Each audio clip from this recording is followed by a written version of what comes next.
রাত যত গভীর হবে খাওন দাওন তত মজা হবে। তাই ভুট্টো পোড়ানোর রেসিপি চলতেছে। তোমার তো খালি টিকটক, তাছাড়া তোমার তো কোনো কাজ এই না। ভুট্টো পোড়ানোর রেসিপি কন্টেন্ট বানানোর জন্য পাগল হয়ে গেছে দেখছি কি অবস্থা, চারদিক। আর সব তো ভাইরাল হয়ে যাচ্ছে বাল। হ্যাঁ, যে যা কথা সে তাই ভাইরাল আছে। উল্টো এই যে পোড়ানোর জন্য আমাদের খড়ি রেডি, আর এটা হচ্ছে আমাদের ভুট্টা।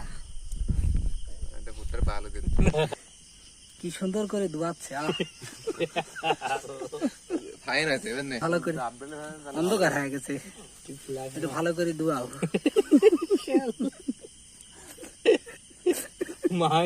জানো আগুন ধরে গেছে, ভুট্টো পোড়ানোর রেসিপি। তুই যে জোরে কথা করছিস, তো দেখছো আমার বাপ বাপরা নিয়ে বেড়াবে না, বুঝতে পারবো আমি আর আগুন ধরে রাখি সেই সালে আগে ধর। কেনা তো গাও হয়েছিল, বাস্তবে কেনা লাগলে ভালো ছিল। কি এত রাত্রি বেলানে গেল খাবার কেন